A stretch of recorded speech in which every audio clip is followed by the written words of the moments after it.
Welcome to the Prime Venture Partners podcast. I'm your host, Amit Somani. I'm delighted to have with us today Rohith Bhat, co-founder and CEO of Robosoft, 99 Games, and an otherwise both serial and parallel entrepreneur. Welcome to the show, Rohith. Thank you, Amit. Rohith, I've known you for many years, and you have a fascinating story, having started, a global B2C company out of Udupi.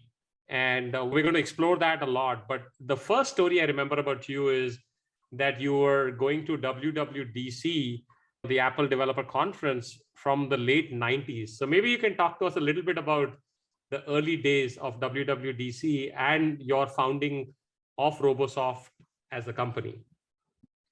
Yeah, so I think maybe I can quickly share some details. Robosoft was started with the intent of building world-class products for its customer on the Apple Mac platform. That's how our journey started.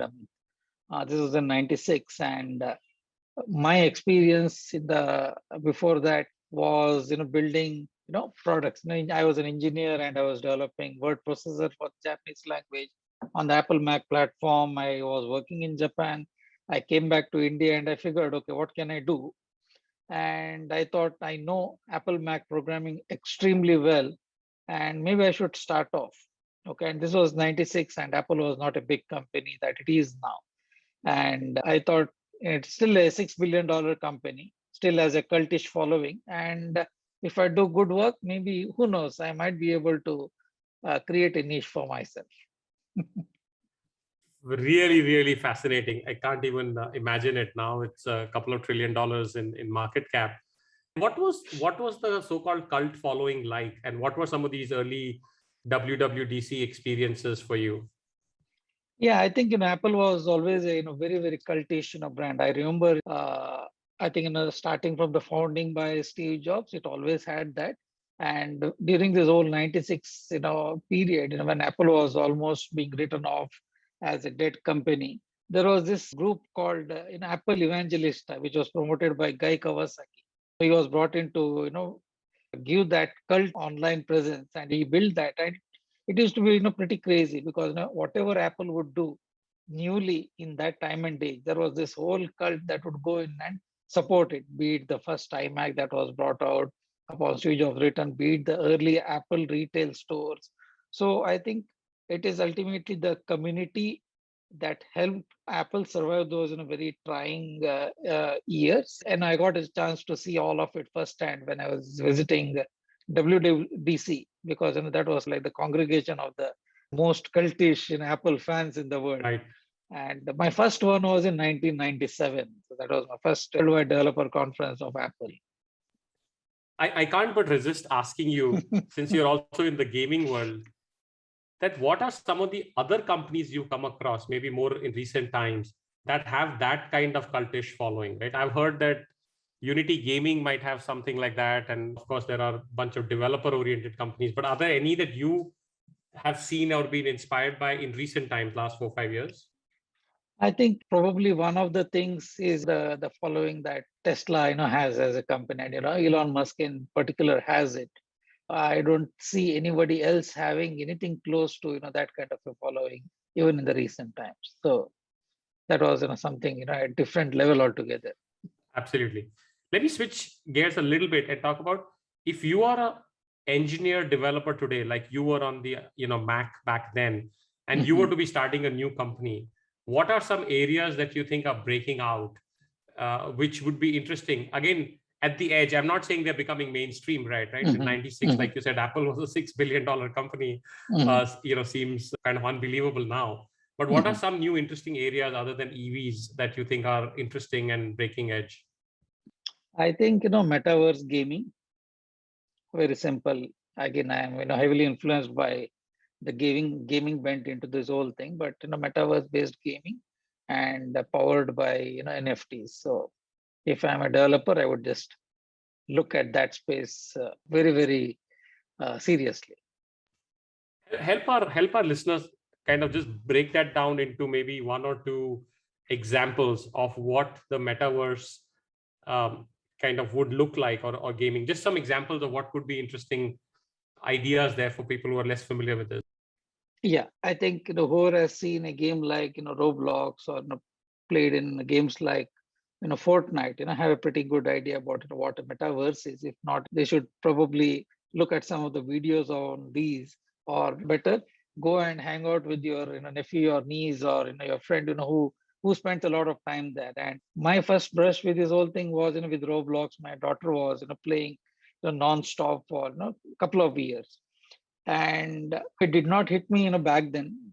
But the more I think about it nowadays, I think that's going to be the future of gaming, because when you marry metaverse with cultural sensitivities of different cultures, I think that's where the next communities are going to hang around. Wonderful. Let's talk a little bit now both about 99 Games and Robosoft, and congratulations on the recent exit for your company. Can you talk to us about some of the highlights and some of the journey lessons from building both of those brands and those companies? Yeah, for me, there are two different brands and two different businesses. One, Robosoft was a B2B business, and 99 Games was more of a B2C business. And the inspiration for 99 Games, definitely came from the services business, the game services business of Robosoft. As a company, we are now based out of Udupi. We have a very strong presence in Udupi, which is kind of like a tier 3 or a tier 4 town in India. And that decision was a little bit difficult to take, and I decided to move my company from Bombay to Udupi back in 98. And one of the things that people used to always say is that you cannot do this or you cannot do that in Udupi. And first they said you can't build a world-class company in Udupi, and we started getting a lot of world-class customers, Hewlett Packard, Apple, Epson, you name it. We were working with them. And then they said, look, you can't raise funding. You can't sit in Udupi and raise funding for your company. And we did that. Then they said you can't scale your business, and we scaled it also. You can't find talent. We I think we found enough to give ourselves a 100 million plus exit in 99 games. And at the end of it, some people were also telling us, look, you scaled everything, but you'll never be able to get an exit. And we exited. And then when we exited to a Japanese company, a couple of $1 billion top line Japanese company, and one of the toughest sells probably. And it is even more nice to know that we are able to do this whole entire sale process online. We could do that during the whole COVID time frame. So I think some wonderful memories, and it is something that I keep telling people: focus and persevere. These are the two mantras of business. If you focus and persevere, I think you'll be able to make memorable exits. Lots of follow-up questions, Rohith. You've beautifully laid out the script for my podcast questions, right? So let's look at the 3 or 4 myths that people said you couldn't do and you were able to do, and let's try to see if we can pull out some lessons. You said you can't get funding, you can't get scaling, you can't get talent, you're in an obscure location. Let's look at each of these in turn. So how would you recommend somebody who's sitting in, I don't know, Jaipur or Bhavnagar or Hubli to be able to raise funding today? Yeah, I your think lessons? I always believed it then, and I believe it now. If you are a very strong company with 2 or 3 very strong founders in your company, and if you have some really good idea and you focus on it, show early traction, it is more easier than ever to raise capital. Geographies are irrelevant, especially after COVID. And especially if you're in a business which really doesn't require a feet on the street kind of things. It's difficult to build a food delivery company or a grocery delivery company sitting in Udupi. You need to be there in Bangalore. But if there's a virtual business like what we do in 99 Games or services business, and there is absolutely no reason why you cannot build it from a tier 2, tier 3 location. Absolutely not. Great. How about scaling it? You said a lot of people said, hey, you can't scale this. So what were some of the lessons in being able to scale the business? Yes. So scaling a business in a city is a different, difficult ball game, and in a tier 2 also it's a different ball game. It is just that there are two different kind of challenges that hit. So when you're in a smaller town, you're more worried about what the people in the town say about you. So you need to get your talent, and your talent wants to stay there, but their families don't want you to stay there. So you need to make sure that you are housed in a very beautiful location, in a very good office facilities. You have to build that local brand in those cities, which is very, very important. Because in Bangalore, a lot of these things don't matter in big cities, but when you're in a smaller town, I think it is very important that you keep showcasing, keep talking about the work that you do, and it ultimately attracts talent. And India, a talent comes to Bangalore or any other city from all these other locations. So if you want to have 1,000 people or 2,000 people team, I think Udupi probably would have, probably has more than 30, 40,000 engineers, gone from here. So Understood. finding a small subset, convincing them, I don't think it's going to be a problem, but you should be on a mission.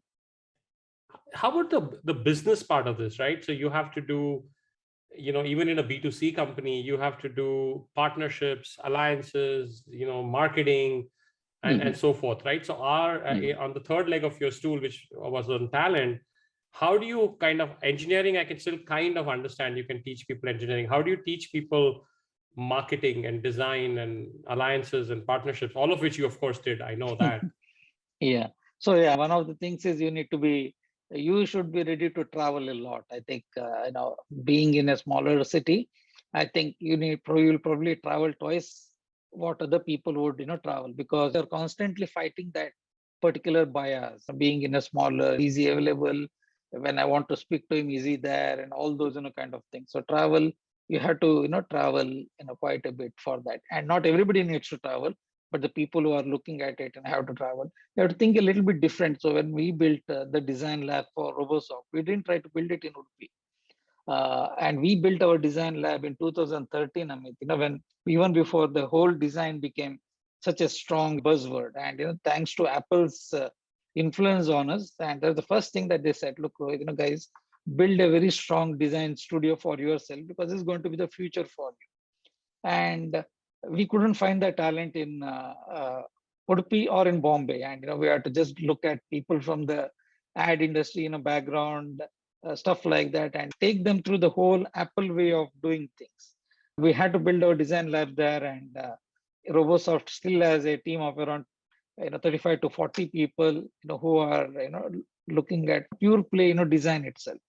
And even when we did this recent transaction, that transaction was more smoother because we had this design pedigree in-house, and it is not just design talent, it is a design pedigree. We bring design into everything. We bring design into our office space and everything. So it helped. But you have to think differently. Yeah, you have to think a little bit differently.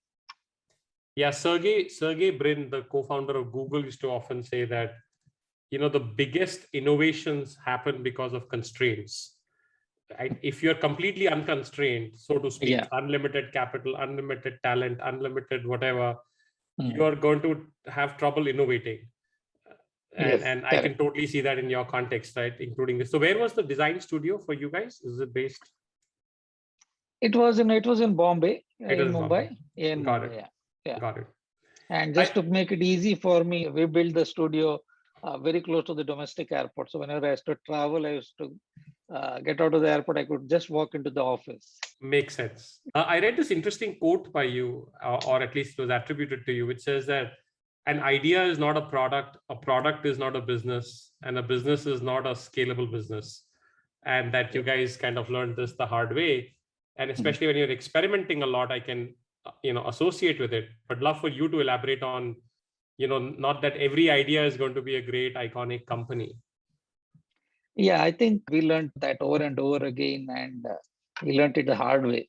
So probably the genesis of 99 Games was in a very simple idea. We were always thinking that we are building all these games and our customers were winning awards for it. Apple was, it was winning the design awards, it was winning, all kinds of awards. And at some point in time, we thought, okay, we are building, B2C kind of products, but we don't sell them ourselves. So how difficult would it be, to build something on our own and then make it available out there? And what kind of inspired us was, when the App Store was launched, because it kind of democratized distribution. If you are to distribute your software, you need to go to all these distributors, and it was a crazy story back then. And when we saw App Store and when we saw the traction that our customers were getting on the App Store, we said, look, I don't think there's a better time than this to, go direct. And that was our inspiration. And we thought, okay, how difficult can it be? We are anyway good at building stuff. So uh, all we need to do is build and put it out there. But yeah, I think that's when we started learning some very, very difficult and hard lessons. Great. Let's use this to segue into one of the things that I know you are very passionate about and you would like to inspire other entrepreneurs to do, which is to build great B2C companies out of India. There's a lot of amazing B2B companies that are being built, and the productization of SaaS globally and so forth. And we as Prime Ventures invest in a lot of that. But now increasingly there's an opportunity to build B2C companies. So maybe if you can talk to us a little bit about what will it take to build great B2C companies out of India, and how do you overcome some of the barriers like being away from the market, being away from the customer, and so forth? Yeah, so some amount of background in building the products for those markets will definitely be helpful. I mean, we had that background when we started these product entities.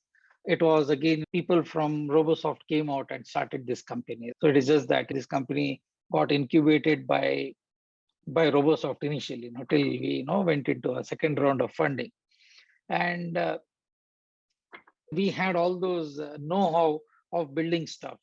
But what was difficult for us, after some time was how do you get the press to speak about you? You need the local press, and while we could build great stuff, how do you get the local press in US and all to write about you? So that's when we started attending all the conferences out there, the Macworlds, the Demo Day, the TechCrunch, all these kind of things we used to attend and try to pitch to the folks out there. We used to be on Product Hunt, on one of the very early companies who started promoting our product, because we had to be on the channel and on the communities which our competitors in those geographies would be active on. And that is what you need to look at.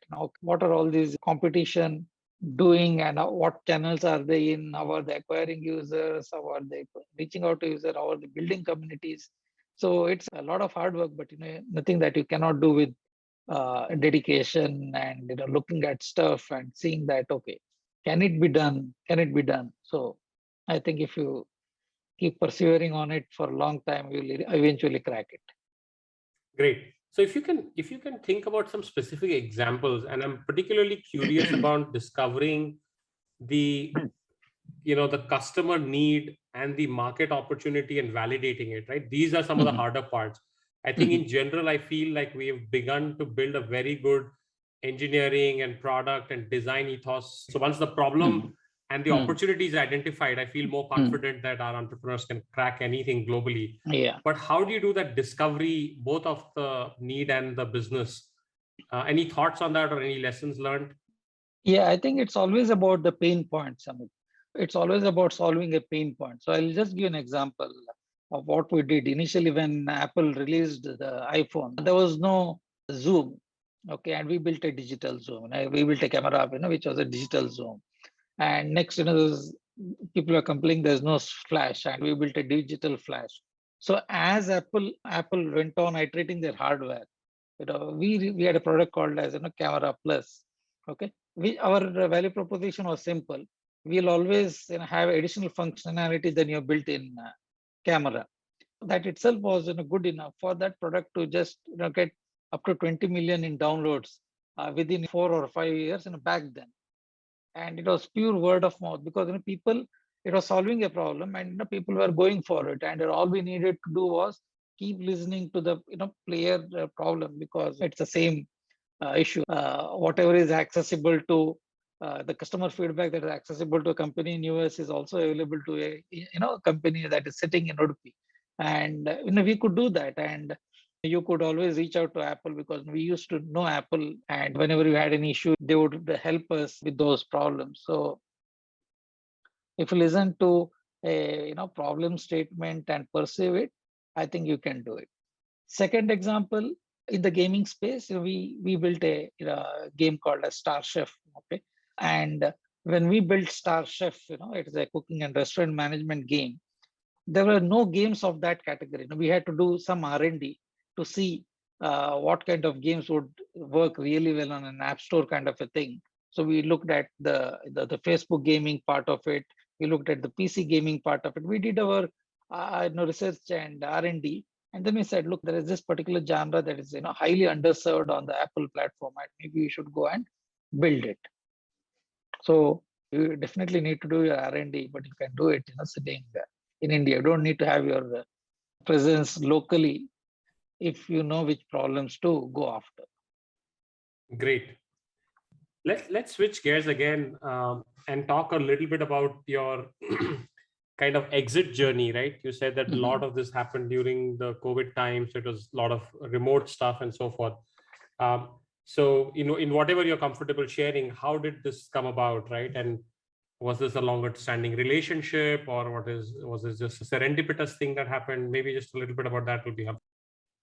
Yeah, it was it's a well planned initiative. Beginning of last year, I think both on our side as well as the investors, we decided that we need to give our investors an exit, from Robosoft, because they have been invested in us since 2013. Kalari was invested in us from 2013, and they were reaching their end of fund and all those things. And we said, look, let us. I think the company is on a good momentum now. I think this is a good time to launch this process. And for us, the best way of doing it is engaging a investment bank. We did a bidding exercise. We invited some 20 investment bankers to pitch to us, and they all did a really good job of pitching to us. We had a 4-day pitching session, and we invited different people. We had companies from Japan as well as USA, the investment bankers pitching us, because back then digital was a pretty strong need in the market. So we knew that we would get a strong interest, and the interest amongst the investment bankers was strong. We started the process sometime in August last year, and it took us probably 2-3 months to get our first set of interest coming in terms of at least a broad level term sheets. At the end, there are 2 companies from US and 1 from Japan, which we were kind of finalized upon. And then it took the usual route of a month or 2 about figuring out the numbers and stuff like that. In our case, it was slightly different because I was exiting. I told my investors as well as incoming folks that look, I'm not going to be in Robosoft.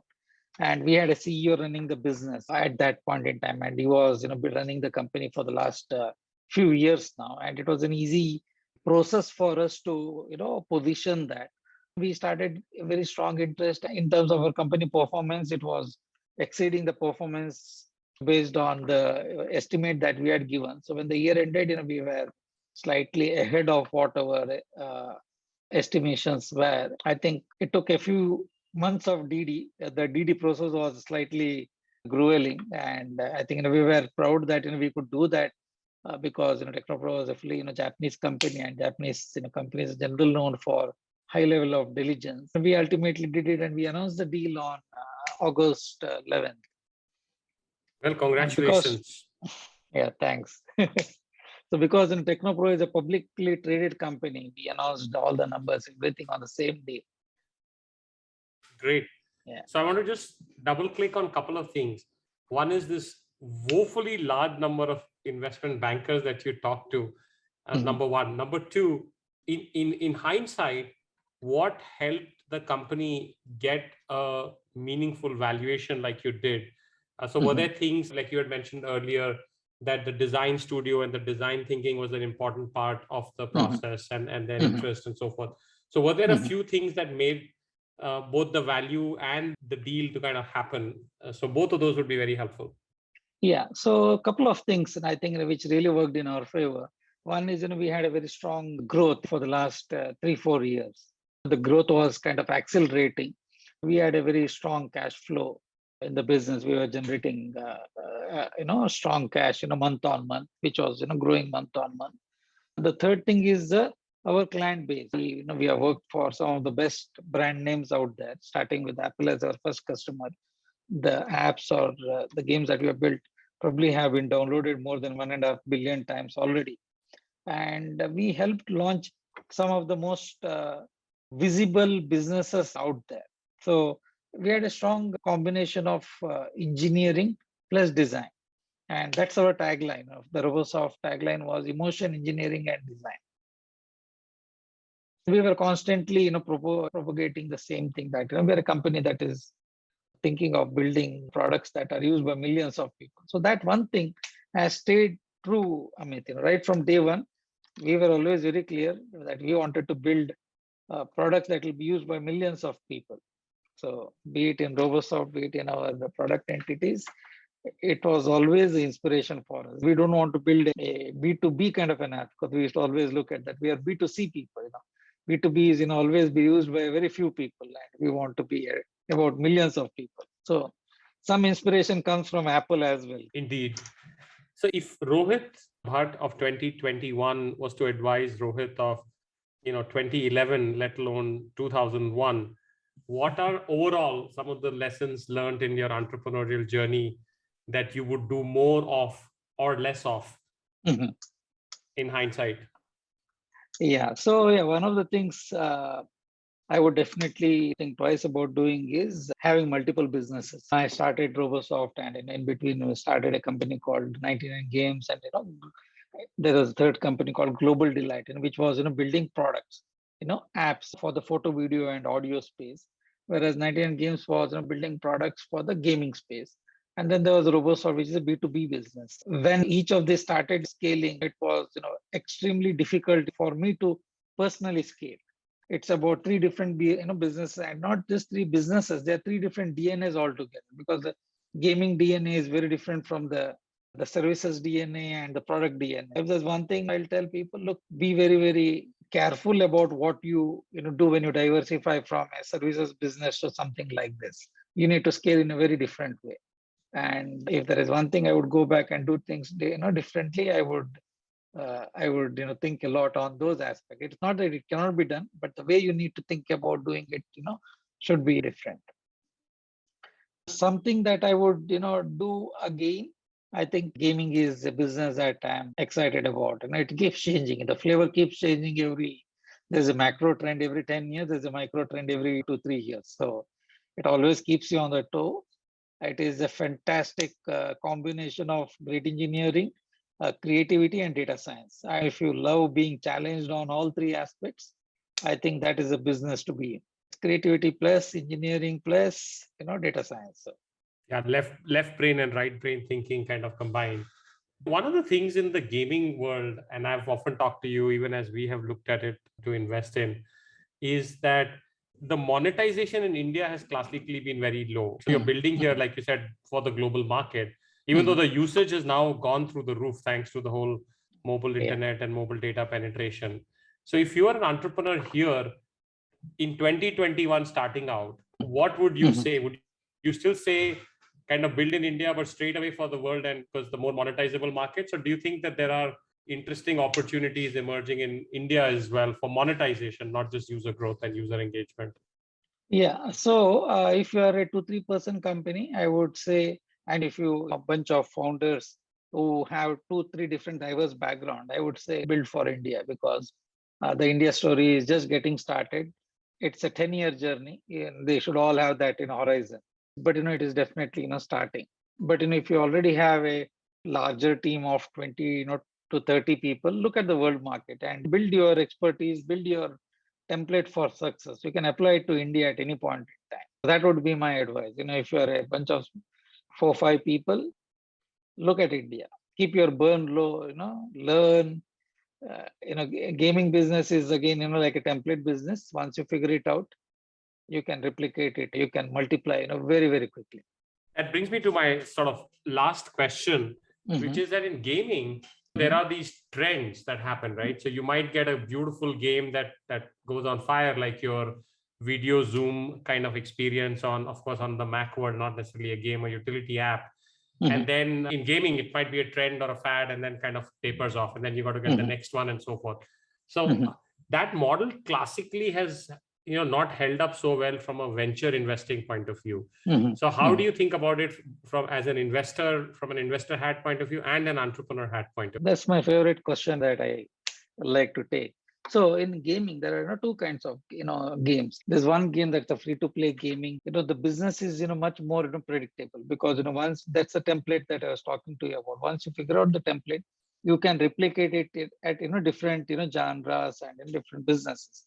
There is a second kind of games which is a hit-driven thing. For example, a temple run is a hit-driven, no, a Subway Surfer is again another hit, kind of a game. Angry Bird, when it started out, it was a hit. It is just, it's that when the creator created those games, they never thought that it would become as huge as it eventually became. For example, what happened to Ludo in India. So it's very difficult to predict those, and I wouldn't bet on anybody to come out with the next temple run or next Subway Surfer. But in the free to play kind of a business, it is much more predictable. Once you figure out some of the core elements in that, you can slowly start applying those learnings and try to scale your business. So if you're an investor, you might want to look at what is it that they're actually building, what is their expertise in putting stuff out. A lot of gaming teams have this thought process that once I ship, I'm done. But in gaming, the free to play kind, once you ship, that is when shit hits the fan. In India, there's a big perception, difference between the two. A lot of people think that once I ship stuff, it will magically work. 99.9%, yeah, it doesn't, yeah. Absolutely. Like you said, it is a lot about focus and perseverance and iteration. Lots of iterations. So we already seen some of the success stories. If you look at what the folks at Play Simple did, they sat in India. They were able to build a game in a particular subgenre, compete with the very best in the world. Ultimately, they got a very strong exit. It's a fully built in India, built for the world kind of a story. There is a validation there. I think it can be done. And if you look at what happened in Turkey, Turkey's gaming industry is now known to be one of the most creative countries. There's nothing stopping Indian studios from making that happen in the next 3 to 4 years in free to play for the world market. There are certain structural advantages that we have, which will become more and more apparent in a few years' time. Fantastic, Rohith. Great talking to you. Very inspiring story. Lots of lessons to be learned for the entrepreneurial ecosystem. So congratulations again, and thank you for being on the Prime Venture Partners podcast. Thank you, Amit. Thanks for having me on the call.